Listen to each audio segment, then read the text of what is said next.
The Iron Queen, Njinga of Ndongo, and the 40-Year War against colonialism.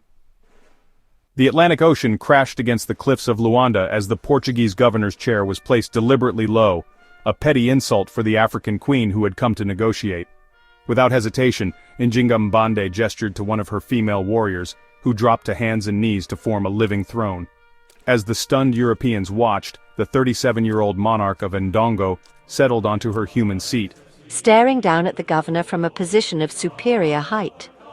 "Now we may speak as equals," she declared in flawless Portuguese, her gold armbands glinting in the torchlight. This was no mere power play. It was the opening move in what would become the longest resistance against European colonialism in African history. A 4-decade struggle led by a woman whose tactical genius, sexual politics, and mastery of psychological warfare would make her both feared and admired across 3 continents. The bloody path to power, 1583 to 1624, born into the royal family of Ndongo, modern-day Angola, Njinga's early life was a masterclass in courtly survival. At age 10, she witnessed her father's assassination by poisoning. By 16, she could recite the lineage of every noble family in the Mbundu kingdoms. Her initiation scars, cut deep into her belly, marked her as both princess and warrior. When her weak-willed brother ascended as Angola, king, Njinga became his chief diplomat, a role that thrust her into the snake pit of European intrigue, the slave trade calculus. Portuguese forts demanded increasing numbers of human captives in exchange for guns. The Mbangala mercenaries, cannibal warriors from the east who fought for the highest bidder. The Vatican's shadow, Jesuit missionaries acting as spies for Lisbon.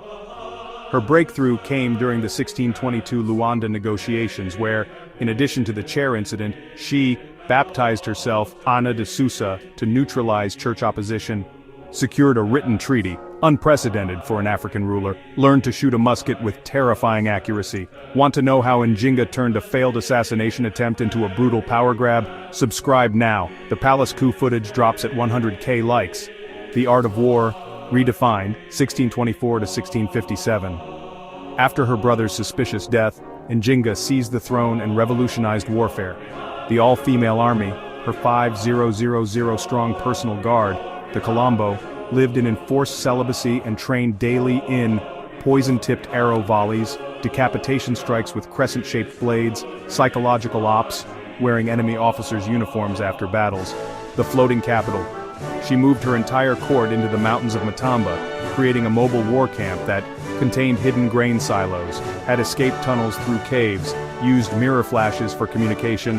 The Mbangala gambit, though repulsed by their rituals, including infanticide, she adopted their terrifying war paint made from human ashes, tactics of leaving trails of loot to bait enemies into ambushes. Her most brilliant stroke came in 1635 when, facing Portuguese siege, she faked her own death, complete with public mourning, let the enemy occupy Matamba's ruins, starved them out by poisoning local wells. The Vatican Letters, 1651 to 1663. In her 70s, Njinga launched a diplomatic offensive that stunned Europe. Corresponded directly with Pope Innocent VI, presenting herself as a devout Catholic ruler, hosted Capuchin friars while secretly maintaining traditional spiritual advisors, negotiated with the Dutch West India Company, playing Protestant against Catholic. The resulting 1657 treaty forced Portugal to recognize Matamba's independence, return thousands of captured citizens, pay tribute in horses and gunpowder.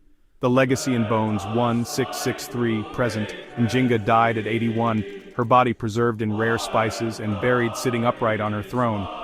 But her story was far from over. 1960s. Angolan independence fighters used her tactics against Portuguese colonial forces. 2002. The CIA declassified documents showing they studied her campaigns for modern asymmetrical warfare. 2013. Forensic anthropologists identified her probable remains, still clutching a crucifix and battle axe. Today her name echoes through Kimbundu lullabies warning children to be strong. Lisbon's military archives, where her letters remain restricted. Brazilian capoeira moves derived from her warriors' techniques. Njinga proved that a woman's fiercest weapon is her mind. If you believe history's greatest strategists deserve remembrance, subscribe and turn on notifications.